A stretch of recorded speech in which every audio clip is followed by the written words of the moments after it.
Hey, everybody, welcome into the Late Night on Campus. It's Wednesday night, 10 p.m. Eastern Standard Time. There's no better place to be than right here, right now, talking some sports. I'll be your host, Donnie Jeff, along with my partner in crime, Jeff Nadeau, the big man on campus. Jeff, I got to give you some kudos tonight, man. You went hunting on those late summer dogs. I think you might be coming up a winner tonight, buddy. How's it going over there? Yeah, I had to, hey, Donnie, listen, when, a team's hot, they're hot. We'll get into that one later. But, yeah, feels good to be on a winner for once. 2-1 on the week. Looks like, hey, I mean, last week wasn't great for me, but, hey, you know what?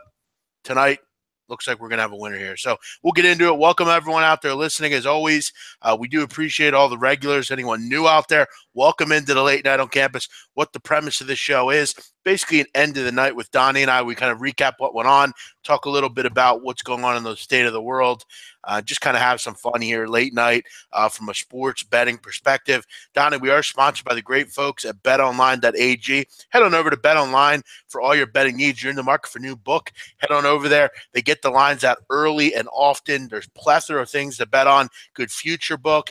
Plus, you can bet on horses, go to casino, play poker, whatever you want. BetOnline, a lot of good bonuses and deposit options and withdrawal options right now. BetOnline.ag, Donnie. Yep, and you know me, throughout the season, after the All-Star break, been dabbling into some dog play. Jeff, if we break it down in layman's terms, if you're only betting like $100 a game, last night could take the old lady out, get a pizza and a 2-liter. Tonight, maybe you'll be looking at a double cheeseburger. But hey, it's free money, right, Jeff? Come on. You know what, Donnie? You know what? Listen, when it comes to peanuts, I get them and I throw them on the ground. So, hey, yeah, look, if you're in the business of shillings and a couple dollars, that's fine by me. Hey, it does add up, doesn't it? Yeah, no, hey, I mean, you're not going to get hurt on this. We had a real nice week last week. I was hoping for the sweep tonight. I mean, the games, again, aren't over yet. The Phillies have a 9-0 lead with the bullpen coming in. So, I mean, we know where that's going, but that one should hold on. But it's a shame. Milwaukee had a 2-0 lead, rode it 2-1 in the 8th inning, blew up in the 8th, and gave up 7 runs. It's a shame now because Milwaukee is actually making a comeback here, 2 outs with 5 runs, 8-5. They probably won't win that game, but another one looks like it's going to fall short. But that's what you get with dogs, Jeff. I mean, hey, some of these fleas, they're going to still have fleas at the end of the night. Sometimes they're going to come up with a nice win like the Phillies, but other than that, we'll see what happens the rest of the year. Yeah, the Phillies lineup. Look, I mean, at the end of the day, I know I talked about the on the round table. I mentioned the team total over, which, I mean, I guess we have – what do we have? 2 more shots at it, or 1 more shot at it, really. It's probably not going to hit. But, again, I mean, look, that Phillies line didn't make any sense. I mean, as good as Houston is, they shouldn't be a minus 115 against the Phillies. I mean, if you bet on the Houston Astros tonight, I don't know what to tell you. You should be able to see those things at this point. But kudos to you, Donnie, for betting against that. That was a good call by you. But we had some early games, Donnie, today. What happened there? Early action, if you're looking in. Let me see. Let's try to get these in order here to see what we have here. All right. Earlier today, looks like the games that went final, Jeff. We'll just go right in order of what I have them listed here. Corbin and the Arizona Diamondbacks. That lineup raked today, 10-3, an easy winner. But what did you expect from Blair on the mound? You said it today. I believe somebody even sent you an over and under comment that we were both included in. Your only comment was, well, I certainly not taking the under with Blair on the mound in Atlanta, and they blew that right out of the water, man. Yeah, one of the listeners got in touch with me about that and asked me what my thoughts were. Yeah, I'm not betting unders with Aaron Blair on the mound. I mean, especially with a Diamondback team that just rakes at home. Corbin's pitched really well. I mentioned that on the roundtable today. I like what I've seen from him. He was, again, very good today. 6 innings, only gave up 2 runs, and a really nice night for the Diamondbacks tonight. They just keep moving at home. So, yeah, if you took the over there, good for you. Yeah, 2-1 game out there. The Shark comes up with a good one. But, Jeff, I want to look on the other side of this one. You know, laying in the weeds there, Trevor Williams is giving you good outing after good outing and being competitive. Anytime he's in a dog situation, didn't work out today because it was 2-1. But if you're betting out there and looking at Pittsburgh, this guy is sneaky under the radar and going to give you a good 5, 6, 7 innings per outing. So keep him in mind the rest of the year. Didn't work out today, and he was a dog today, as I said, again, out in the Bay. But a good pitching effort by Samardzija out there. 2-1 victory for the Giants. Yeah, I don't think it was anything that he did. Trevor Williams was great. I mean, it's nothing he did. I actually picked him up on my fantasy team, Donnie, today before his start, and I inserted him in, and he was very good. Look, I mean, we have to point out, I mean, Giants weren't very good at runners in scoring position. They were only 1 for 10, but again, they did enough to get the win today. If you watch this game, my condolences. Very boring. Yeah, I had no business in that one. Next one up on the docket, Jeff, again, getting your head examined for taking the Baltimore Orioles, #1, and #2, backing your boy Ubaldo Jimenez. Cobb, another nice effort, man. 5-1 victory, nice and clean, even though they were down 1-0 early, but again, pulled that one out rather easily, closed at a -153. If you're line shopping in that one, public was all over Tampa Bay, but that line was shooting up, and for good reason. Cobb pulls out a winner there, 5-1 over Ubaldo Jimenez. I took Ubaldo Jimenez over the weekend, and he got shelled early, even though they almost came back to the Orioles in that game, but he doesn't really give you too much of an effort. He actually pitched pretty well today. He actually did. You're right. He actually did. He was really cruising almost through 5 innings. And then, but Cobb was just better than him today. And they did a little bit more offensively. I'm saying, and I'll say it again, the Orioles suck. I mean, they're no good. Bet them, Jeff. Get that value. Get that value play in there. Yeah. I mean, you did that. And how did it work out for you? I had the Jeff. By the way, who can claim fame to this? The last 2 games I bet against the Astros, I've beaten the Astros. That's actually amazing this year. Yeah. That's a good point by you. I wouldn't recommend doing that going forward, but. Hey, by the way, I mean, a lot of people are asking me about what I think about these exhibition games in soccer. If you're watching a Real Madrid or Manchester United, these are exhibition games. They're only to play in the United States. They have no bearing on the season. They don't mean anything. I don't bet them. So, again, Donnie, I took Celtic today. I had them 2 different bets. Couldn't get a fucking goal today. Amazing. Worst performance from Celtic I've seen in a while. But, yes, I don't bet these games. Good luck if you do, but I didn't. I don't bet them. No, I agree. Getting up a little bit of a steam move action here on San Diego, Jeff. 10:08 Eastern Standard Time. That game goes at 10:10. Now showing for San Diego a -112 favorite to Chris. Our good friends at Bet Online, Jeff, moving that number to 116. So a little bit of late action if you want to jump on San Diego. Looks like some of the sharps are hitting that up right now. Jeff, before we get into the rest of the card here, get another game that's starting at 10:10. If you're line shopping and looking at lines overall, Santana on the mound versus Stewart. The line opened up, Jeff, at 162. It's at 235 at Pinnacle and 234 at Bet Online. That is astounding, man. I actually just bet that at Bet Online. I just bet the Twins at what did I get? 215, 214. Yeah, that's what it is. I bet them last night and I lost. I'll bet again them tonight. I think, look, I've made it clear I love the Dodgers at home, but there are times where I don't bet them. Blake Stewart, or whatever his kid's name is, I mean, laying 240? I mean, come on. Irvin Santana, I know maybe his advanced numbers mean that he's going to get shelled at some point. It might indeed be tonight, but I mean, at some point, like the Astros, the Dodgers are going to lose, aren't they? No, I agree with you there. And it's one of those things which, if you're using the lines to your advantage and you have a book with plus money, I've done this a lot of times, Jeff. Let's just say you're even betting $25. I mean, let's just take it in layman's terms here. You throw down $25 on Minnesota, you're getting over 2-1 in that game. Let's say in the first inning, Jeff, a 2-run home run by the Minnesota Twins. Right. You can immediately bet it the other way and just take down plus money for the rest of the night and just relax or take a 1.5 line. I've done that many times. But then again, if it doesn't work out, so what? You took a long shot on a 230. What's the worst? Yeah, I don't get it. I mean, we know that Minnesota's got a pretty good lineup. They're a good road team. It's like no Sano out tonight. Like as soon as that came out, people just got scared because of one batter in the lineup. I mean, it's not personal. Sano's not exactly.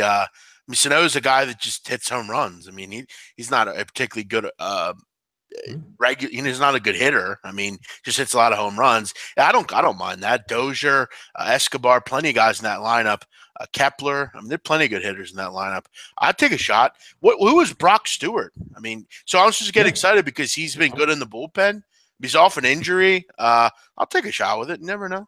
Yeah, interesting in that Padres game that's just going off now. You had some nice movement there, Jeff. About 8:30 Eastern Standard Time, you could have got the Twins at the Padres at -102, but they closed at 120. So some interesting movement there in that game. And again, I actually agree with that, Jeff. We know Chaseen has been very good at home. Matt's, even one of the listeners out there, I got to give them a shout out. I don't know who it is. If you want to take credit for it, that's fine on the live chat. A couple weeks ago, somebody pointed out that they actually thought Matt was pitching hurt, which I used against him the next game. He got lit up 2 straight games, and he's on the road again tonight. Might be a good spot there for the Padres, Jeff. Yeah, and they're playing well right now. I mean, I don't think anyone can knock the way they're playing. I mean, Chassin, took a night off last night, back tonight. Mats has kind of struggled a little bit lately. Yeah, I mean, they're playing good, and they usually play seemingly better at home. Yeah, I like that. Gun to my head, I would have took the Padres, sure. Yeah, let's keep it going down the list here, Jeff. No surprise. Robbie Cano in the lineup. Seattle punch list here. Sale just dominated them 4-0 final. Stayed well under the total of 8. Heavy favorite, though. I mean, if you're taking Sale, he was over 2-1 today, and rightfully should be versus Moore. I mean, when you get a top flight pitcher like that, that's probably what's going to happen. And if you played the card the way it was supposed to, those numbers were exactly right. 4-0 was a nice final there if you did take the Boston Red Sox. Sale again on point. Andrew Moore gave up some home runs. By the way, Vitalis, 1.5 whip's not that bad. I've heard you talk about whip a lot. It's not that bad, Donnie writes that whip of 1.5. It's not something you should have your entire career, but it's not that bad. You would agree with that, right? I don't like it's, and I would venture to even say it's probably a lot worse because Matz, I think, came off the DL and had a game or two where he pitched well, but I haven't liked what I've seen from Matz over the past couple starts there. So good luck if you are betting the New York Mets just because it's the Mets versus the Padres. I actually think San Diego might be a decent side in this one. Let's see how that one I think if there. I think if you can get a live bet on that game, maybe look at the over. I mean, I think what's it, 8.5? Yeah, I mean, last night it was 8.5 against Lugo. Matz has pitched arguably worse lately. I think you might see some runs there. It went over last night. I don't see a reason why I wouldn't go over tonight with Chassin, who I kind of think will regress at home. How about this one, Jeff? We were just talking and getting the joke out of Blackburn shutting down Toronto. I just saw the final flash up, 3-2 win for Toronto there. How about that? Yeah, they did. I didn't see what exactly went on there. I guess a walk-off of some sort. If you had the dog in that one, my goodness. They actually a 2-run home run from Smoke in the bottom of the second tied it up, and then Kendrys Morales with a walk-off winner. That Oakland bullpen is so. Was that 3 runs? 3 runs Oakland gave up in the ninth? Yep. Wow.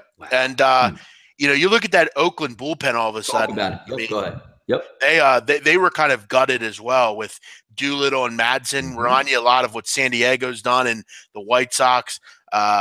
Blake Trinan and Santiago Casilla. Casilla's given up some runs lately. He gave up a lead the other week against Tampa Bay. Gives up a lead tonight. They're another team you want to continue to probably fade. They're a horrible road team, Oakland. No, and there you go again. Like if you were looking at that game, I mean, obviously from the other side of it, Estrada's been awful. So I could see where you said, you know what, Blackburn's been decent. I actually thought he would give up runs tonight. My long streak ended today on the roundtable with the team total for the Toronto Blue Jays, but that's neither here nor there. Taking a look, Jeff, we bring it up, especially today on the roundtable. San Diego, the White Sox, and now Oakland. Bad teams that are dogs now that are going to struggle closing games out. Even hurts that value even more. I mean, that's one to look out for. Case in point tonight right there in Toronto. Yeah, Oakland is I mean, you should never bet them on the road. There's no situation that they're viable on the road. They just find ways to lose games. Tonight, last night, that's what they do on the road. But, they struggle for sure.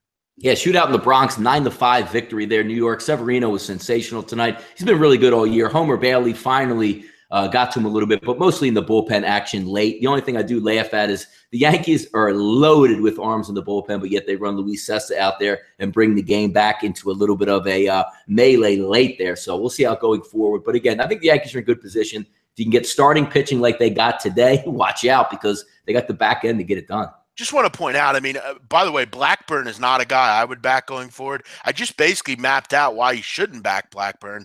If you're going to back Blackburn, it would be in the first 5.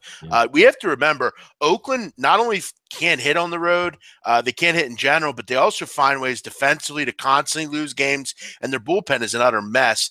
Blackburn, look, pitch very well, I'll give him that, but he reminds me of one of those guys like a Newcomb that will pitch good for 4 games and then get absolutely crushed here. He's not a guy on a team that I want to back. You throw him on the Yankees, sure, I'll back him, but with a bullpen and with a defense and with a lineup like that, Blackburn is not someone I'm interested in ever. Yeah, he's not the type of pitcher. Seth Hagen is a good point there. He's not overpowering, but he does have good location. He wiggled his way around a couple starts, wiggled out of the first inning. And Jeff, we always say and joke about, You know how the game is going to go pretty much by the first inning a lot of the times. First and third, one out, middle of the order up for the Toronto Blue Jays. They can't push anybody across, and then they don't score again until the ninth inning. So one of those indicators. But again, if you were on Oakland there, you deserve that victory. But hey, sometimes when you lay down with those dogs, man, that's how they come up. So Big Man and Donnie, more importance on whip or Sierra? I know BMOC don't look much into this. I thought a Sierra was a truck. I don't know what it is in baseball terms. As far as whip, I don't really look. At this point, I think we pretty much know, Donnie, what pitchers are good and what pitchers aren't. I don't. Yeah, and you take a look. I mean, everything you have to take with a grain of salt. And I like to look at all those numbers. Yes, I use advanced analytics. But again, if advanced analytics and all those numbers made a lot of sense, wouldn't we all be rolling at like 90% winners? Yeah. Because you see, like, how the hell does somebody, Yu Darvish is on the mound tonight. Somebody hung a 9 spot on him in the second or third inning when he's a heavy favorite. Did anybody Sierra numbers predict that tonight? Right. Right. It's right now it's all about right now it's all about finding the right lines. The lines don't make much sense. We pretty much know which pitchers are good and which pitchers aren't. And again, you just have to see what's a good spot and like use some outside numbers. But I do look at advanced analytics. I do like the whip number. But again, variance in baseball is amazing. Doesn't matter how much you study. Sometimes, Jeff, what is it? Study long, study wrong in baseball. Sometimes a play just makes sense. Get on it. You know what I mean? Yeah, no, sometimes you just have to do that. You're totally right. Where else are we going here, Donnie? Finishing up on the card here, some of the late games that are just getting done or still underway at this point. Washington closed out Milwaukee 8-5, so it looks like I'm going to go 1-1 for a little bit of plus money tonight. Was hoping Milwaukee would hang it around or maybe even make a comeback in that one late. They couldn't do it. St. Louis and Colorado in a shootout 7-5. St. Louis closed a hefty favorite with Martinez on the mound at -185, so that's an interesting one there. I didn't put too much time into that game, didn't really watch it, but obviously 12 runs through 6 innings. It's not even Coors Field. You're talking about St. Louis? Yeah, St. Louis, yeah. No, I didn't have much into that game. Hoffman is horrible. Jeff Hoffman's terrible, which I don't think anyone – again, I'll keep saying it. No one's surprised by the fact Jeff Hoffman blows. I saw those advanced metric Sierra guys talking about how great Jeff Hoffman was to start the season. How's that working out for you? Yeah, he blows. Martinez, he hasn't been very good either. Wild one here. Two teams I – definitely don't like St. Louis, and I sure as hell don't like Colorado on the road. So yeah, heavy favorite. Next game up, Jeff. Cleveland 5-2 over the Los Angeles Angels of Anaheim. The Lasco gave some yeoman's effort, but it looks like they're tacking on to run 6-2 now in that ball game. But they closed it at -125. The only thing in question now, Jeff, is the over/under sitting at 9 to see if they can tackle on some late action in that one. Yeah, I actually have a small lunch money play on the Indians run line here. I'm kind of riding the wave with this team right now. They've looked pretty good. I had a feeling they were going to win 3-2, and that was it. And I got Edwin Encarnacion thrown out at the plate, which I thought he was in there, but it is what it is. They're looking to tax him on. Hopefully they can finish it out here in this one. This is an interesting one, Donnie. Where was it at here? Someone was talking about advanced stats and stuff, and that hopefully we'll learn about that at the IFBC for football. Please. No, I don't want to. Ed Fang talks about numbers. He doesn't talk about his is just rankings. Please don't listen to anyone that gives you analytics on football. Please don't do that. Ed Fang is the only guy, a number-wise guy, that I like to talk to. I hate talking to people that throw that in your face. I can't stand it. You know what? The one thing that again, everybody caps a different way, and you know how Jeff, me and you have opinions off the air about numerous people and their opinions on everything. The same way people have opinions on Jeff and myself, the way we cap. Right. The one thing that always goes standard for me, Jeff, in baseball, in football, in any betting category, I don't give a shit what you did last year or in 1983. Right.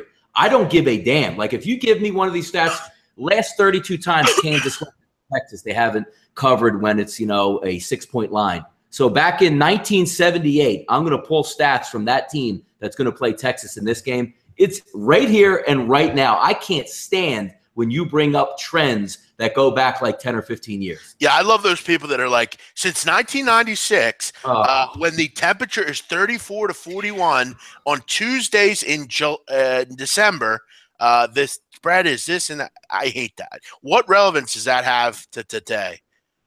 Ed Fang does sabermetrics. No, he does not. He does not do sabermetrics at all. He doesn't even bet baseball. Sabermetrics have to do with baseball. Do you think about sabermetrics? SABR. Jeff, what does SABR stand for? No idea. Something. I don't want to know either. SDOL. What does that mean? School District of Lancaster. There you go. I'm not calling out anybody's names. I just don't understand that. You want to beat the pinnacle nerd army and pretend you can because you can know some math. Yeah, I know math, a good enough amount of math. Trends are less helpful with less games. Baseball is a daily game with very little rest. The yearly baseball trends are nice. Yeah, sure they are. Definitely. But ones from 1992 don't mean much to me. Yeah. No, I just, that's one of those things I just don't believe in. I'll listen to a lot of, I'm in the gambling business, the same way people watch our show, Jeff, maybe they can get some insight that they don't use in their daily life or maybe can add to it. I'm the same way. I see other people, the way they cap, what they use, some of the triggers. I'm a sponge. I never stop learning. But the one thing I never got involved with and I never cared about was long-term trends because it just doesn't even make any sense to me. The players aren't the same. The coaches aren't the same. Hell, like the weather's not the same or whatever's not the same. Don't give me anything that said, they're on a 10-0 streak when they go to play at Kansas. I don't give a damn. I really don't. And again, I just want to make this clear. I'm not Ed Fang's PR representative, but Ed Fang basically takes all teams, 130 teams in college football, let's say, and ranks them from wins, losses, things like that. He has a program, but most people have programs. Donnie uses a program. I don't use a program. Some people do. There's plenty of programs. That's not sabermetrics. That's not analytics, I don't think. Maybe no, well, he has a PhD in mathematician, so I'm sure he's coming up with numbers that he thinks and has them plugged into algorithms, which, again, I'm not even smart enough to even go down that route. I didn't go to Stanford. I don't have a PhD. Hell, I didn't even take math in college, albeit but whatever their lower level was. The only reason I tell Jeff I wasn't a teacher because I didn't like to do mathematics. So that's how much I dip into it. Donnie, I've told you this before. I don't like many people in this business from a handicapping perspective, as far as cappers and stuff. I love Ed Fang. He's one of my favorite people. For a long time, I didn't like the mathematician kind of edge to it or whatever.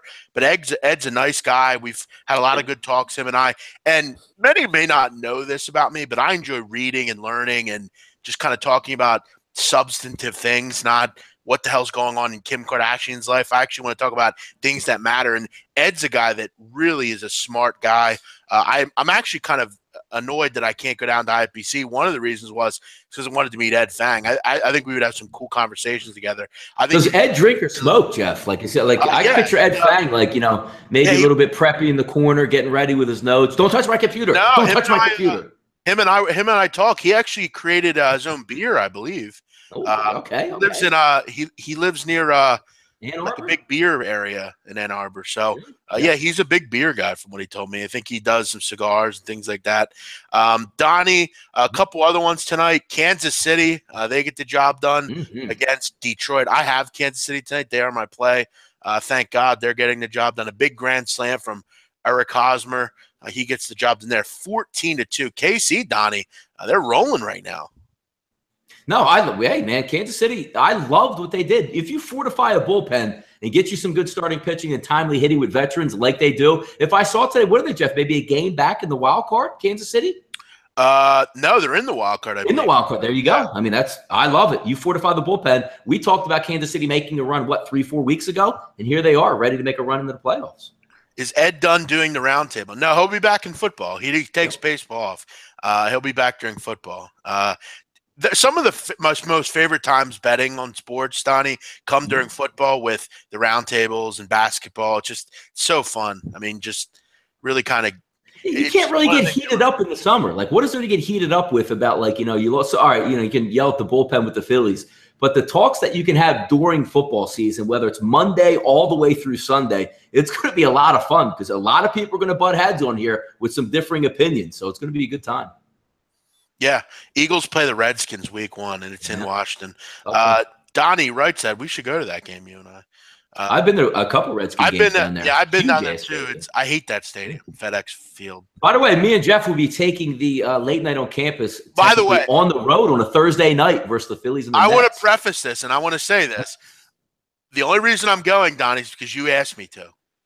I would Yeah, not no, spend we got some money sweet. We got sweet. And again, I would never go to a Phillies game if I would never put us in up top because nobody's there. But we got some primo seats that we're going to sit right there and enjoy this game. I'll probably just go to the game and just laugh at the Phillies. I mean, they're right there, Jeff. They're right there in front of you where we're going to be sitting. You're going to get a foul ball. You might get hit in the head with a foul ball. It's going to be a good time. And I'm definitely betting on the Mets that night for sure. Yeah, no question. FedEx Field, worst fan that's Mark. Parking right down to the parking. Right down to the parking. Oh my God. Tweet of the night, Mark. Great call, Mark. Donnie, you're totally right. The parking situation is hideous at FedEx Field. You literally park in fields. It's amazing. Yes, or it's almost like it's circular, like the green, the red, the yellow park. And then the funny thing about it is when you get off, I think it's the Beltway you take down there. You get off the Beltway, and it's like, oh, look, there's a shopping mall right there. Hey, the stadium's right next to the shopping mall. Yeah, it's like an office park, right in the middle of the stadium. It's really odd. Yeah, I've had some weird things go down at FedEx Field. Did I ever tell you quickly, Donnie? A friend of mine, actually one of my friends who's in prison currently, we were down there for the the game when the Eagles played. There was Chip Kelly's first game when they. Oh my God, one of my favorite nights. Yeah, they crushed the Redskins. Yep. And my boy, he had just got the new iPhone. He had this really nice case on it and everything. He left it. He was getting a hot dog or something. He's putting ketchup on it. He puts his phone down and leaves it and walks out. And we get back to the car, and he's like, fuck, I forgot my phone. I'm like, okay, well, clearly we're not going to get it now. Let's hope something, they call us or something. I don't know. Turn the phone. My phone had been dead. I turn the phone on. I'm getting a call from his phone. I answer the phone. Hello? It's some guy. He picks it up. He goes, you want your phone? Come into Virginia and get it. I'm like, what do you mean, Virginia? He's like, I'm in Virginia. He's like, give me $100. You can have it back. I'm like, what? You serious? He goes, yeah, come to Dumfries or some shit. I don't know where the fuck it was. And then we ended up meeting him somewhere in Northern Virginia, and it was just a mess. I hate that stadium. I'll never if I go back to it, I'm going to remember it. I'm going to make sure it's big. That stadium is a big stadium, man. Yeah, it's the worst. Indians have added to their lead, 8-2 now, bottom of the eighth. Cubs are crushing the White Sox to the surprise of no one. Shields, another horrible outing. Arrieta, Donnie, pitching very well right now. Are they just an automatic tank? I mean, what do the White Sox have? First of all, you have no bullpen. Now you have no starting pitching. So, I mean, I don't really know where they're going. Can you back them at any point? I mean, I sent out a tweet today, laughed at that line. 268, a road favorite for the Chicago White Sox. Blowing them out. I don't know. What do I know, Yeah. They may not win a game the rest of the year. They're that bad.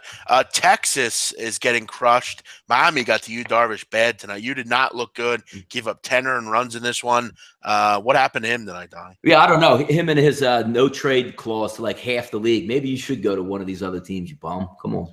Big Man and Donnie, do you like that Wahlberg movie about Philly? Yes. Invincible, baby. It was filmed at the bar, right up Rosewood. Yeah, Rosewood Tavern, right up the street from my old house on Watch Street. Drive by it right away. It was literally a block away, not even a block, probably 300 feet away from my house. That bar, and I remember when they filmed it, Mark Wahlberg would come out and he would drink with people in the neighborhood. He would, he was cool. I don't think I ever met him or anything, but that was around the area. I mean, everywhere.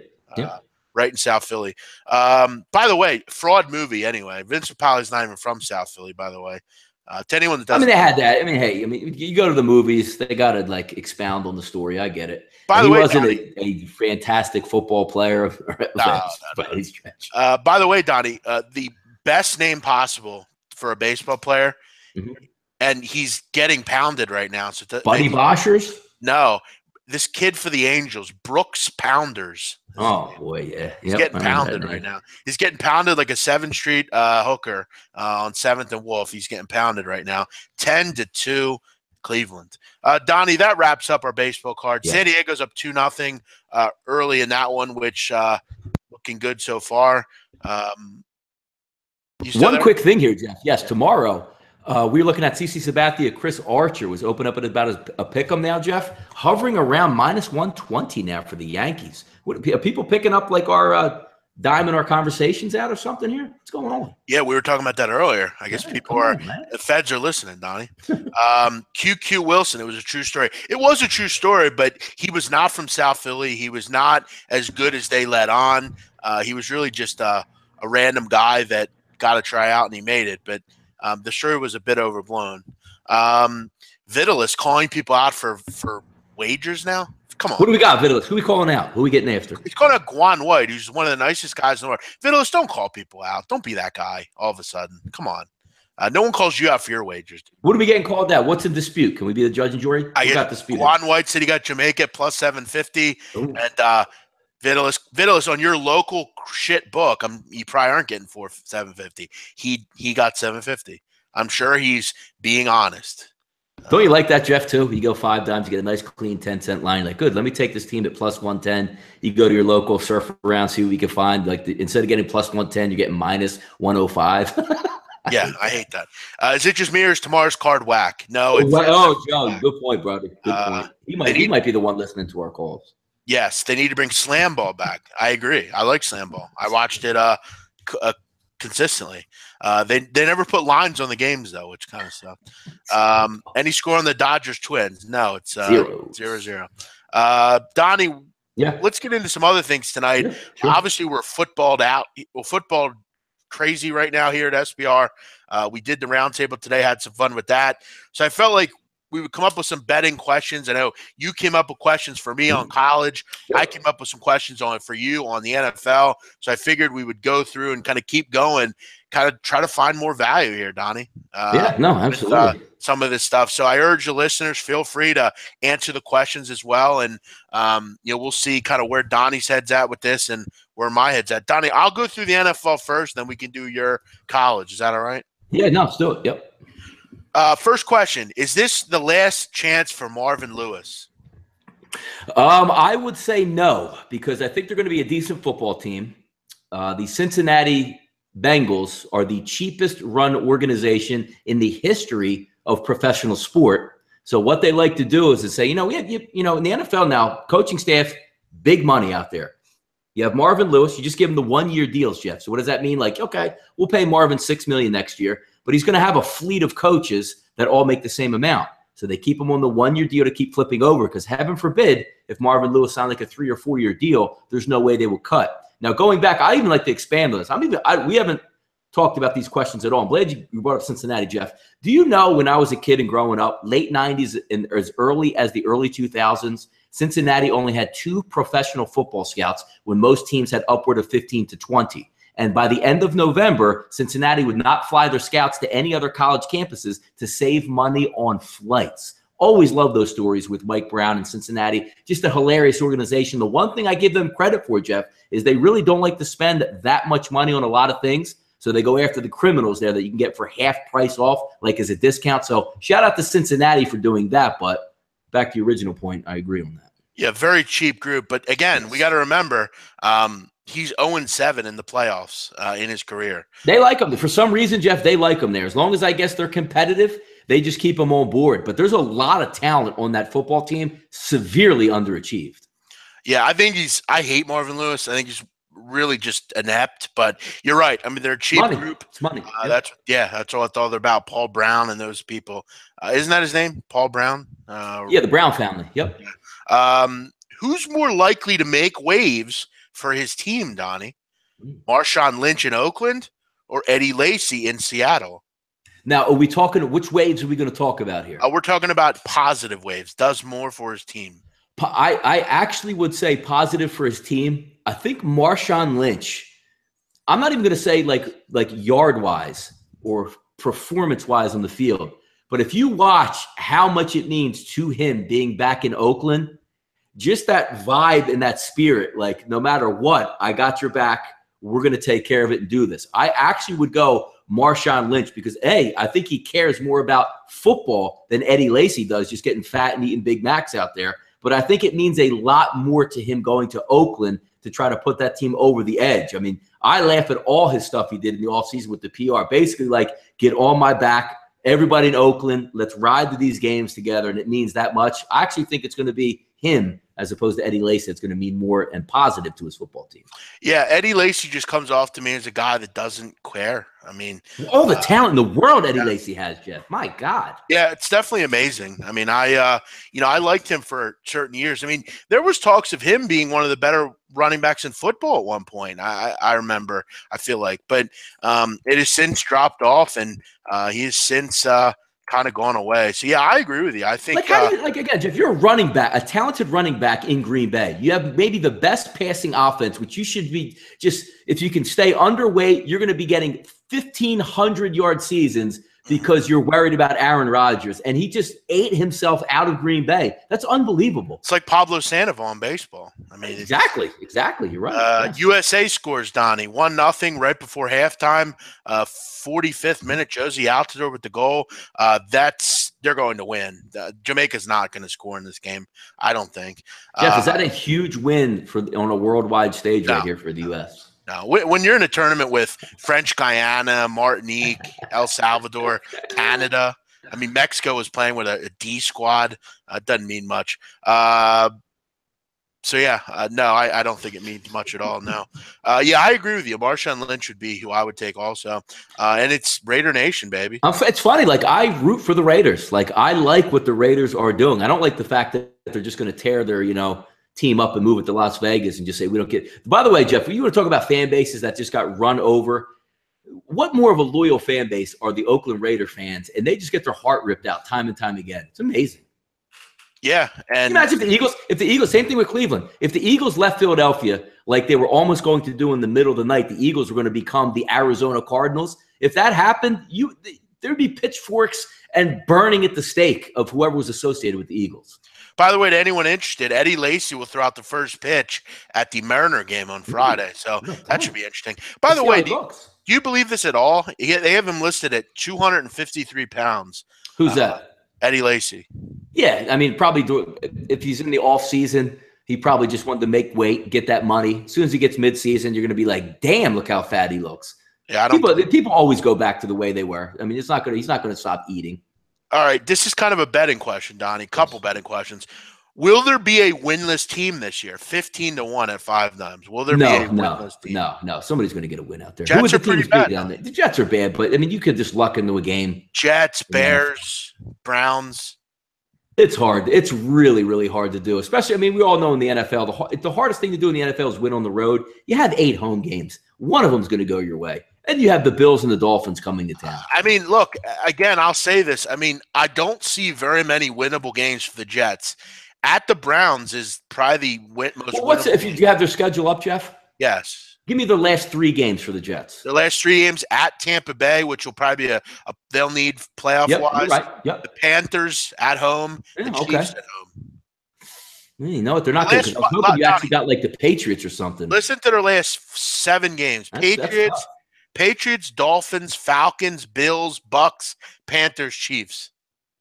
Yeah, that's a tough one. I was hoping there might have been one of those teams that you think would have been like a runaway division winner that wouldn't have cared and going on the road. But yeah, that makes it a little bit tougher. I mean, I get they're not going to be good. We all know they're not going to be good. It's hard to go no wins. I actually bet $50 on that today. 15-1. Yes. Yeah. I think the Jets are going to lose every game. Give me the first 2 games for the Jets. Titans and at the Lions. They might be able to mess around with the Lions, but they ain't beating the Titans. Yeah, that's tough. That's a tough one. And they got to go to Cleveland. It's not in New York. You're right. I'm telling you, I think they're and they would love it. They would love that. Their team is just dreadful. I'll take a shot. I mean, 15-1, why not? Number 4. Now this is kind of a 2-part question, Donnie. Yeah. Will any team go 16-0 at 9-1, and will any team go 19-0 and win the Super Bowl at 15-1? No and no. I agree with that. Because even if you're that good at the end of the year, you don't really care. I mean, actually, no, I take that back. The Patriots probably would care just because they're insane. But just the overall, again, there's the teams that you would think could go 16-0, Jeff. They're probably the teams that were really good last year and have a first place schedule. So they're going to get tripped up somewhere. Yeah, I mean, I think the game that the Patriots will lose will be, I don't know, maybe they always struggle down at Miami, always. Yeah, no, you're right. Don't sleep on the Bucks. October 5th at Tampa Bay. Yeah, good one. That's a good one. Yep. You got the Falcons. You got the revenge game for them there. That's at home, though. At Denver, they should win. They get the Raiders in week 13, or week 14, which is interesting. But yeah, I agree with you. I don't see either team. I don't see any team doing either of those. Again, at 15-1, guys, I think that's worth a bet. Why not? But yeah, the winless one, I'm in. The no losses, I don't want to get involved with. Final question, Donnie. Give me your Super Bowl matchup and who wins right now. This can change, but right now, who do you have? The Super Bowl matchup right now from the AFC, I'm going to take the Patriots just because, again, I don't see them stopping. They're actually, to me, a better team than they were last year, if that could even make sense, even though they won the Super Bowl. From the NFC getting into the Super Bowl, I mean, I have Cowboys, Packers, somebody else. I don't think Seattle's going to get back there. That's a tough one, man. It is, isn't it? The NFC, who would be? Yeah. Exactly. Eagle. I mean, I would like to, throw the Packers in that mix, in that share, but I don't know. I'm trying to think. I probably would lean towards the Packers in that situation. Yeah, I don't think the Packers are as good as people think they are. I don't want to give the Cowboys the nod, even though I do. Again, I am on record by saying I think the Cowboys win the NFC East, but I don't think they're there quite yet. And somehow, if the Packers can pull off, I'm going to go Minnesota or Tampa Bay. I think Sandy Bradford, huh? I'm high on Minnesota. I like that team. Jeff, over under 12.5 for the Patriots. I go over. I think it's their 13 or 14 win team. 13-3. I see it. 12.5. Outside of Tom Brady going down, Jeff, who beats the Patriots? And the hard thing, I mean, I get it. Like, you got to be sharp. You got to bet against the Patriots, if you're a really sharp guy. And that's what I mean. But when you look into a game, you say, you know what? I think the Patriots are going down this week. That's a hard cap. I mean, you look at their first 5 games. I mean, Jags, Texans, Lions, Giants, Chiefs. I mean, they should go 5-0 there. They should. You beat the Saints. That's 6. Yep. You should beat the Texans again. Why do they play the Texans twice? That's pretty weird. First place schedule, I guess. Yes, the 7-0. They'll beat the Panthers 8-0. Beat the Jets 9-0. I think you could slip up against the Bucks. You'll beat the Chargers. That's 10. You beat the Dolphins and the Bills. I think you're a 14-13 win team here. Just me. But again, if you're interested, we did talk about the AFC South today on the roundtable. Feel free to head on over there and check that out. Cooks is a fantasy stud. Yes, our friend Ryan last night mentioned that, Donnie, if we can remember. Donnie, let's turn to college. Let's hear your questions. I got 5 questions. Not so much about teams itself, Jeff, but I want to pick your brain because I know you love college football. I know that's, your A1 priority. I want to let the listeners maybe into your mind of what you look for when you're picking sports betting. So I'm going to go over 5 things with you that I want you to give your opinion and give the people something to talk about here. Like college football action, we talked about it earlier. When do you like to pick your games, Jeff, in college football? Now, I'm talking the week of the game, not like what you're looking at now. You want to bet week 1 or take in a future. Yeah. When you settle in, let's just say the games just end on Saturday night. NFL card is on Sundays. You see the lines come out usually like Sunday afternoon. When do you start diving in and maybe looking at those line moves or saying, shit, I got to grab this line right now? Well, in non-conference, I do it right away. If I like a team – I'm going to bet it in the first couple hours because normally with non-conference, you're going to get big favorites. You're going to keep going up. I want to get the opener right away. In conference play, I'm going to look to bet them, towards the middle of the week, Thursday or Friday, probably. I don't wait till Saturday normally. That's not really my thing. I definitely like to for a non-conference team, and it's a big spread, let's say, you're laying 34. I'm going to try to get that in early as opposed to late. But, early for the most part. But once conference play starts, more or less Thursday or Friday. Gotcha. All right, number 2. I made the mistake, Donnie, a lot of the time of sometimes betting games too early, and a lot of things happen over a week. You're right. You got to make sure you're – this is football, and they have football practice where, maybe on a Wednesday or Thursday they hit. How many times have you seen a kid get nicked up in practice during the week when you already have that line locked in? I've been there before. You're right. Yeah, and again, I mean, one thing that's so paramount in college football, especially with smaller schools, finding beat writers that work for football teams, work for basketball teams, finding those guys that are on the ground that get paid to give out information. They love talking to people that give a fuck about, Kent State football. No one cares otherwise. The fact that you care means a lot to them. For me, that's integral as far as that's concerned. Florida, a sleeper team. I don't know if they're a sleeper team. I think they'll get to the final just because the SEC West or SEC East is, shitty. And that doesn't surprise me. But I mean, Donnie, what do you think about Florida? I mean, Malik Zaire doesn't do too much for me. I don't know about you. I don't know. I'm not a huge Florida guy in that respect. But getting back, Jeff, your comment was kind of good on the beat writers. Like, it makes me laugh. Like, finding a guy like Martin Gallegos out on the West Coast who covers San Jose State football. Right. I remember me and Jeff going back and forth. Zamore Ziegler is a very good running back that have an electric guy. And I remember just reaching out to him like a Wednesday, like, hey, I can't find anything on this guy who got nicked up in the second quarter of the last game. I'm not moving on. Of course, I'm not telling him I'm a gambler or whatever I do, but I'm saying like, hey, man, any information? I'm like, yeah, I just talked to coach. Looks like he's not going to be available for this Saturday.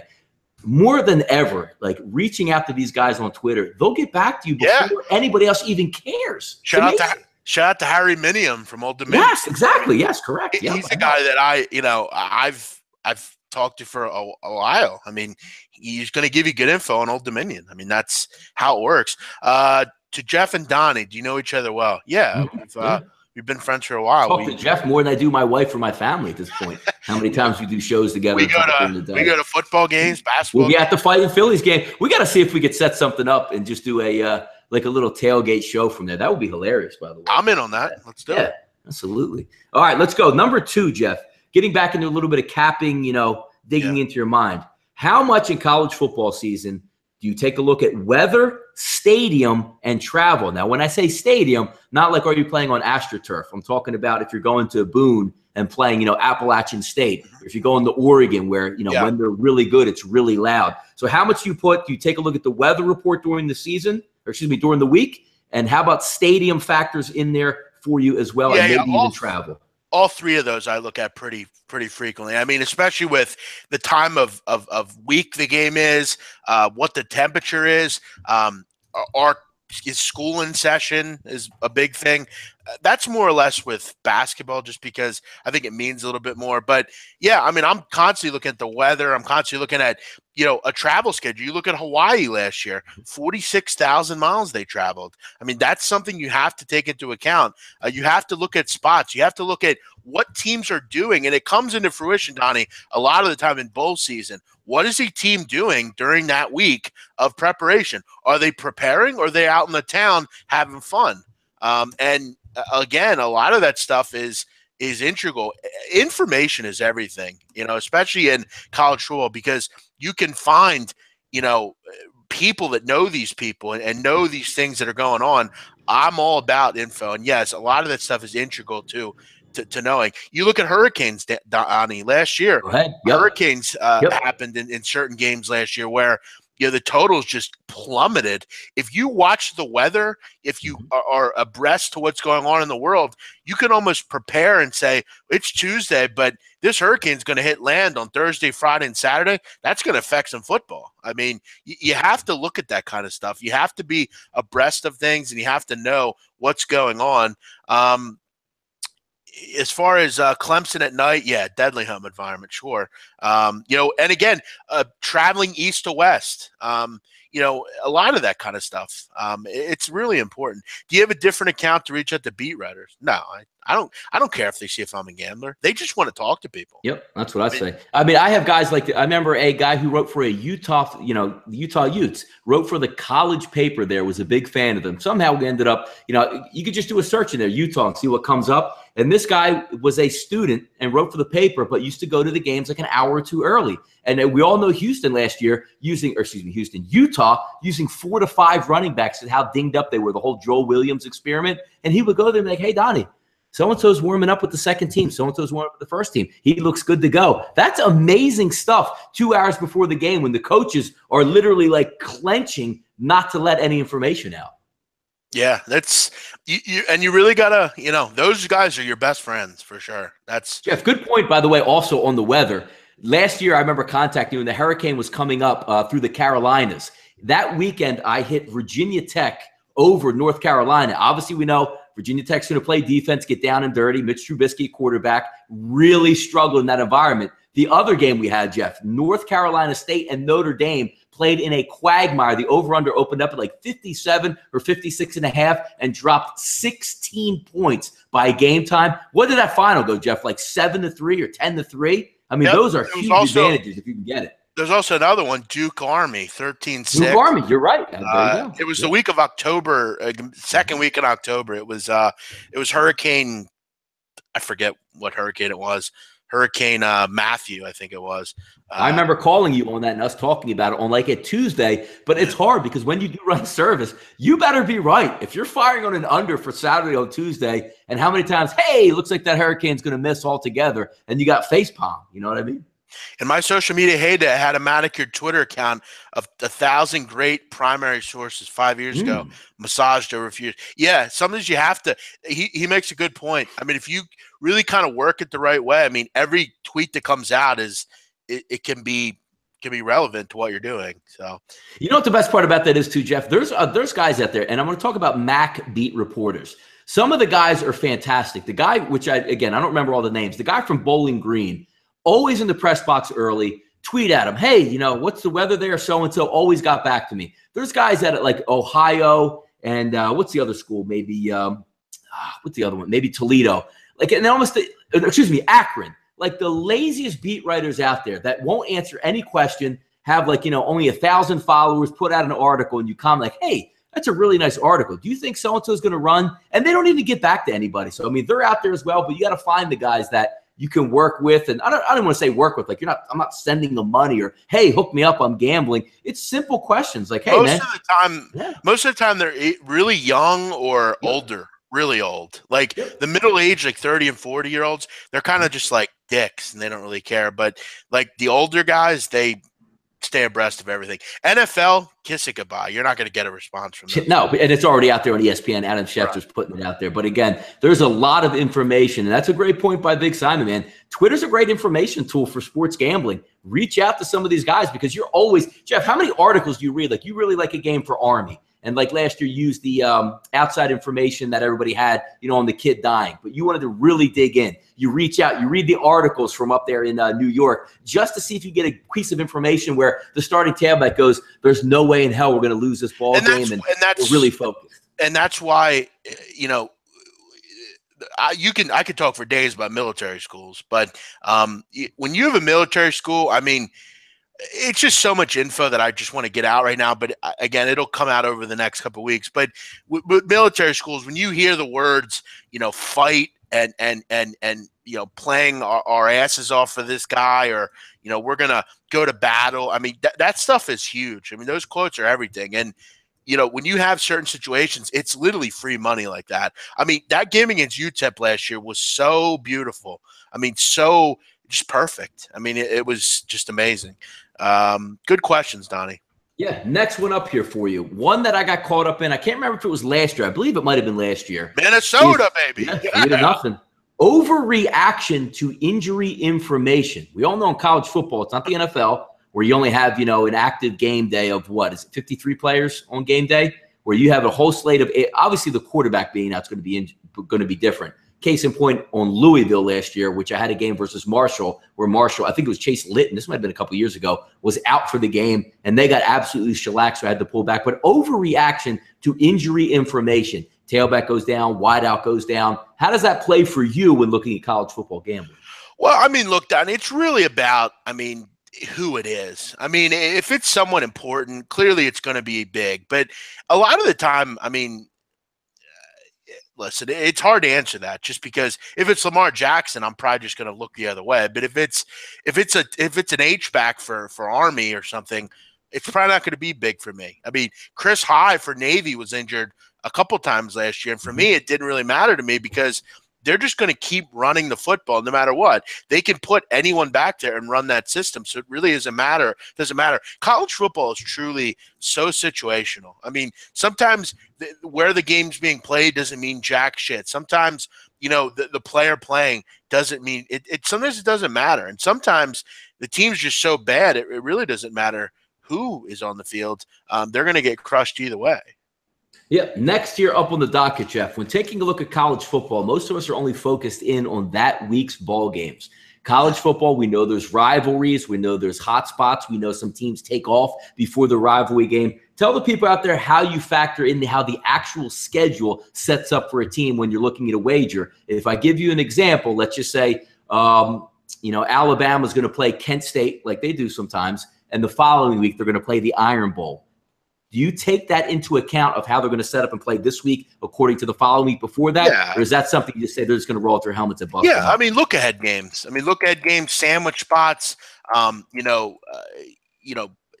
are all those out there. I mean, you look at, this year, for instance. I mean, you have, Michigan. They got to go to Maryland after Minnesota and before Wisconsin and Ohio State. That's going to be an interesting game at Maryland. I mean, are they going to be looking ahead to Wisconsin and Ohio State? Of course. In the NFL, I don't really care about it, but yes, surely. You got to look in front of you. And that's where coaches, these are kids at the end of the day. And for a while, it's tough to get these kids focused and say, look, we got to take care of the team in front of us. They're a football team just like we are. We have to go out and take care of business here because this is their Super Bowl. And when Kent State plays Alabama, that's their Super Bowl. They're going to put all they have into that game. Of course I look at that. Again, another situational thing where it's really situational. But, yeah, I definitely look at that stuff, sure. Gotcha. Also here, Jeff, quick Phillies news here flashing up on the screen. Pat Neshek traded to the Colorado Rockies to try to fortify that bullpen, Jeff. That's a good move for the Rocks out there, huh? Yeah. You got Holland now. You got Neshek. Yeah, nice little bridge to Holland there. Sure. They needed middle relief. That's whoever's gotten Pat Neshek's going to be lucking out for sure. That's the Rocks. They got him. All right, here. Next up here, Jeff. The last one, and it's a shame, which is why I wanted to bring this up tonight. You not going down to the IFBC. This is right in your wheelhouse here. We all know I like to skip over the first couple weeks. Betting strategies and what you look for in the first couple weeks of the season. Jeff, to you and the listeners here, which you're not going to be down there on the live, roundtable that we're going to have, which specifically is going to go over week 1 NFL and week 1 college football. Give your thoughts out here on how you approach early season wagering in college football. I'm pretty much different than most people. I don't have a problem laying 31. I don't have a problem laying 41.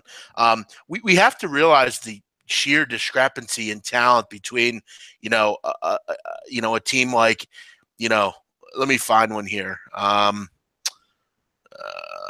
don't know, Maryland and Texas, or that's not even really a good one.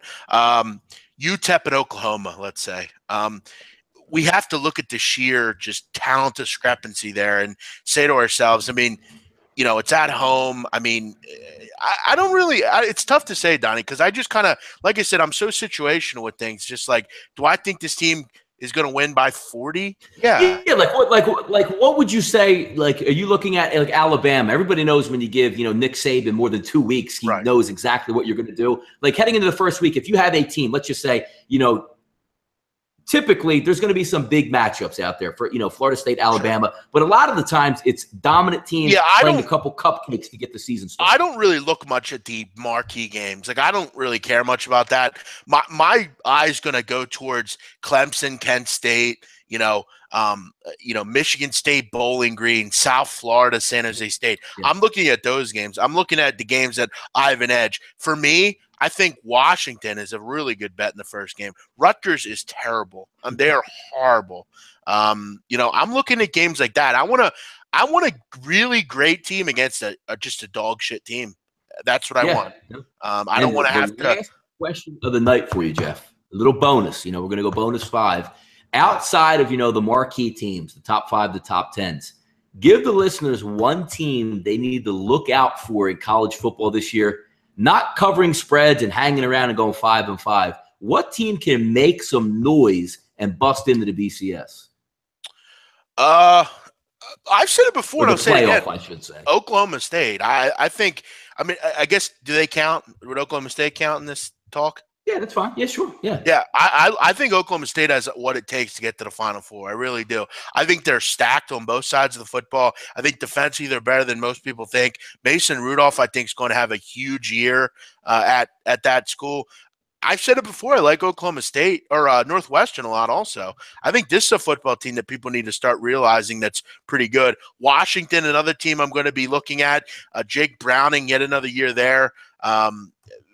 I know they lost John Ross, but they have plenty of reinforcements. A lot of their defenders are back. I know they had kind of a secondary implosion as far as a lot of those guys went to the NFL, but they're good. They do a good job recruiting up there in the Pacific Northwest. They're a team that I'm pretty high on as well.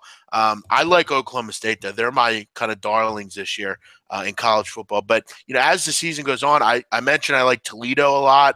I like Ohio. I like New Mexico to cover a lot of numbers, which you talked about today. There's a lot of teams I'm looking forward to. Plus, I can't wait for the AAC, Donnie. Yeah, by the way, a little MAC news there for you. To win, I believe, the East, Ohio was actually voted to win the East, slightly above Miami of Ohio, and Toledo, obviously, on the other side of the bracket. So interesting there as well. And I saw Frank Solich without a hat today, Jeff. I had to do like 6 double takes. I'm just not used to seeing that. Without a hat?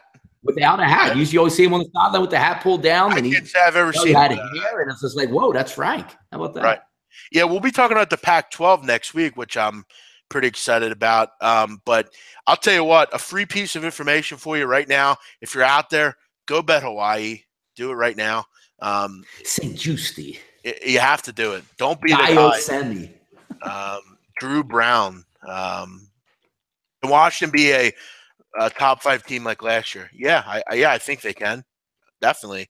We were high on that, Jeff. I remember coming on your podcast last year before Stanford went up there as a public play, and we all said that Washington was going to beat the tar out of that football team, and they were awesome that night, man. Yeah, against Stanford. It was beautiful, wasn't it? Awesome. Yeah, and I'm going to tell you right now, offensively, they're not going to miss a beat. Myles Gaskin's back. Dante Pettis is back. Chico McClatcher's back. Jake Browning, like I said, is back. And you look at defensively, their front seven's good. Mazim Victor, Vita Villa is really good. I mean, they have some big boys up front. It's can that secondary do what they did last year? Because they lost a lot. Kevin King, Buda Baker, Sidney Jones. You lost a ton in that secondary. But, you have Jordan Miller back there, a junior. You have JoJo McIntosh, a redshirt junior as well. Lost Ross on the outside, but, I mean, that offense should just still cruise, though. Yeah, but, again, I mean, they still have Pettis and McClatcher, who I think will be fine, step right into the role there and be just fine. I love Washington. Really, really do. UMass is not as bad as you think. Yeah, they are. They're bad, dude. I think they're the worst team in football, to be honest. Thrown out from Sharp, Jeff. We can always have that in our memories. Rest in peace. Yeah. I go to Wisconsin, not trying to be a homer, but my school has such an easy schedule. Until they play Northwestern, buddy. Watch out. Texas over 7.5 seems low. Yeah, yes, I agree. I think they win 9 games. I love what Herman's doing there. I think Bouchel's going to have a career year, Donnie. I took him to win the Heisman at 35-1. I agree wholeheartedly with you there. I took them in the first game of the season, -17 against Maryland already. So, Donnie, what else do you have tonight? Anything? No, just watching some of these games. I got Jamaica and U.S. on 1-1 here. Just keep my eye on a couple of these games up on the board, see if San Diego can close that bad boy out. But, 1-1 tonight, a little bit of plus money for me. I know you had a nice night with your Kansas City winner, so we'll turn that over to tomorrow. And looking at that card, Jeff, doesn't smell too good to me right now. Not a lot out there, is there? Also, we'll stay on for 5 more minutes. If you have any questions, feel free to send them in. You can send in anything. We'll answer them. Donnie, the Phillies get back 3 prospects in the deal. Yeah, well, what did they actually get back? I mean, are they double-A, single-A, or just, infielder, a right-handed pitcher, 2 right-handed pitchers, and an infielder. So we'll see kind of where that is. As far as for the Phillies, that's kind of all they get is prospects nowadays. The infielder they got, Jose Gomez, is actually on the disabled list right now, which is concerning. And he plays for the Asheville Tourists, who are an Class A affiliate. Yeah, Class A. So based on the Phillies math, single 2030 he'll be up in the major leagues. You know? So that means single A. JD Hammer, let's look up him. Donnie, we getting any questions there on the chat box? Flacco out 3 to 6 weeks. Somebody popping on from Costa Rica to let us know that. I did see he had an injury there. They didn't know how it was going to be long. But if Flacco's dinged or down for any amount of time, good night on that Ravens team. Who's their backup, Jeff? Who's the Ravens' backup? Troy Smith? I don't know. It's a good question. Their backup is Ryan Mallett. Good luck with that one. Oh, you got a question here. Loose cunt. BMOC, do you like anyone for Heisman right now? Yes, I took Oklahoma. Are we going back to the state of Oklahoma? Yeah, I took Buechele and Mason Rudolph to win the Heisman. Both of those are very nice prices. By the way, Donnie, the other guys that the Phillies got, JD Hammer, a right-handed pitcher. He plays plays for the Lancaster Jethawks, who are a Class A affiliate. Not much from what I see getting back here. A lot of Class A guys. I don't think they got much in the way of high-level prospects here for our friend Pat Neshek. And we also have Alejandro Raquena. Now that guy sounds like he could deal. Also plays in the single A league as well. Jesus. So got back a bunch of donuts. Right. Guys that have never played high-level baseball. Yeah. What do you think about Mason Rudolph Heisman? Not your odds. Yes, I'm all over Mason Rudolph. Asheville's a hitting town. All right. I'll take your word for it. Donnie, who do you have your eyes on in baseball tomorrow? Anyone? I said the Yanks. If I'm looking right now, and obviously I missed out on the line because it was a pick 'em before we started the show there. But if you're asking me right now, and you guys know I hate CC. I didn't check the weather yet tomorrow, but if that is anything of what it was beautiful up here in the Northeast today, CC should be okay. And again, what more do you need out of CC, Jeff, anymore? You need 5 innings. That's it. Yeah. Exactly. Opinion on Texas Longhorns this year. I feel like I've talked about them plenty. Feel free to get in touch with me on Twitter, Johnny. I can let you know. I'm high on them. I think defensively they're very good. I like Buechele. I like Tom Herman. I think offensively they're going to score a ton of points. I think he's going to do a lot of good things for Buechele. And I think he's a great fit there at Texas. Strong was not the answer. I think they can challenge to win this conference. I think them and Oklahoma State are the favorites. I'm not as in love with Oklahoma as everyone else is. A couple more here, Donnie. Who do you guys like, Florida State or Alabama? I like Florida State in that game. I think they win the game outright, honestly. I think the 7.5 are pretty good there. Okay, loose cunt disagrees. 26, man. First days of college football. That's awesome. Yep, coming up. Are there any specific offensive schemes in college you think are inconsistent or really matchup specific?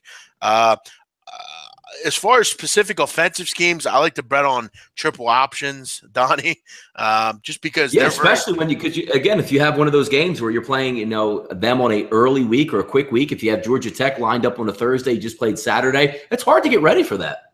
Yeah, exactly. And even if you think you can defend it, you still have trouble defending it. NFL MVP will be Carson Wentz. I would agree with that, Donnie. Carson Wentz. What about it? What was the question? MVP. Who's the MVP this year? Yes, absolutely Carson Wentz. You're a fool not to take that. Big man, Darius Geis or Saquon Barkley? I like Saquon. I really do. I like him. Great last year. Was injured at one point, if I could remember correctly. I think Penn State will have a big year offensively. It's can they live up to the expectations in Happy Valley, which are always tough. Really quick, Donnie, before we go, I do want to check one thing for you, something that I think you're going to enjoy.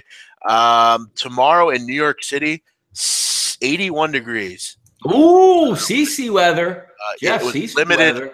With limited humidity. Limited humidity. Is it a night game? Oh, it's a night game, right? I'm sorry, 70% humidity. That's not limited humidity. But that's I'm only caring about CC can. It's a night game. Sun will be setting. It'll be a little bit cooler at night than what it would be during the day. So we're probably getting maybe first pitch 78. I like it more now, Jeff. Who's your favorite team outside of the Big Five?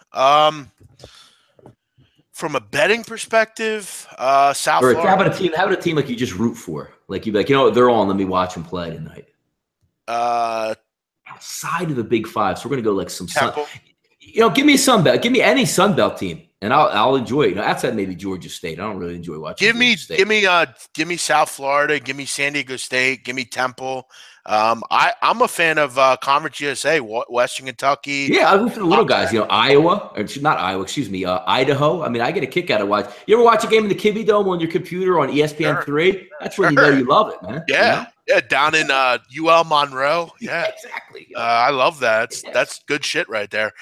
Remember we watched a game last year, Donnie? Southern Miss and I forget who they played, but it was Southern Miss in North Texas on whatever the hell it was. It wasn't even in HD on my TV, which gave me a laugh. Yeah. Yep. No, I agree 100%. I'm a Georgia Southern guy too. I like a little Georgia Southern. Back when they had Matt Breida, Donnie. Oh man, they were good back with that. The coach went to where'd the coach go to Tulane? Fritz Powell, not Fritz Powell. Willie Fritz. Oh, Jesus Christ. Will there be a late night on campus fantasy league? Actually, good question. Donnie, I want to announce this. As long as it's okay with everyone at SBR, I'm going to create a fantasy league. I'm going to figure out how many people I can get in. Unfortunately, we're not going to be able to have everyone in it. But here's what I want to make sure everyone. No, there's ways we can do that though, Jeff. Go ahead. I'll tell you in a second. But I do want to have a league where it's kind of fit with 10 or 15 people, whatever it is. But I want people that are going to play all year. They're not going to give up in the 12th week or something. Yeah. I want this to be serious. I don't want it to be, we could play for money, whatever you guys want to do. Watching South Florida and Florida Atlantic and Southern Miss to do something this year. Yeah, I like Florida Atlantic. We talked about them. I think Lane Kiffin's doing some good things there. Southern Miss, I hear you. What do you think about that, Donnie, with the fantasy? I think there's a good. I mean, I think that we could probably, reach out to somebody at SBR, maybe even get it like sponsored and have like 50 people in it, but not a head-to-head league where like you have to pick each and every week a team, just like you would on FanDuel, but have it a running team. Maybe we can get somebody from SBR to throw in some swag or throw in some cash prizes in there and keep it a lot of fun. Because if we get a lot of people in the chat box that'll do it every week, and again, you don't even have to buy in, just as long as you're on there and you're active and SBR can put out a decent prize, people hang in there. I'll do it each and every week. Well, I'll say this. I think we should definitely do that, but I'm also putting this out there. I'm going to do a personal $250 league. If you want in, you're in. Uh-oh, Zach's not going to like that, Jeff. Well, it's my league. I can do what I want. It's nothing to do with SBR. It's a fantasy league. So again, Joe, Vig, any of you guys, be a nice little prize. We can get 10, 12 people in it. You probably win a couple thousand or something. So Joe Abendanza writes back, will this be documented on your lineup, Jeff? Ooh, good question. Say that again. Joe Abendanza said, will this be a documented league for you, Jeff? I didn't see that comment. We need a private off-book league. Yeah, Vig, I'm doing it right now. Yeah. So yeah, we're in. Ryan will be in. I'll be in. Maybe Donnie. Oh yeah, I'm definitely. Yeah. Maybe we'll get Peter Loshak or someone in. Yeah. Big Al or somebody. We'll get the bag in there. It'll be celebrities and all you other guys out there. Yeah. I'll try to see if Pete Rose will get in it. All right, guys. Everyone have a great night. We'll be back Friday with another edition of The Right Side of Campus. We're off tomorrow, which I can't deny and say that I'm mad about that. I will be in South Philly tomorrow, Jeff, helping my wife with a U-Haul truck. So consider that not a day off for me. Now, what are you on Colorado Street tomorrow? On Colorado Street tomorrow. We're getting a divorce. She's moving back into that house. By the way, Brock Stewart out of the game for the Dodgers. Ross Stripling now in. Oh, boy. Donnie, also, do me a favor. Send me do you have like a MLS listing to that or anything? Not an MLS listing yet, no, but there will be one in a couple weeks there. I might consider buying Donnie's house on Colorado Street. I might do that. Colorado Street is my old stomping grounds. Yeah. All right. Everyone have a great night. We'll see you Friday, 12:30 Eastern on The Right Side of Campus. Everyone have a great night. This is SBR Picks. I'm the big man of campus. He's Donnie Right Side. We'll see you Friday here at SBR Sports Picks.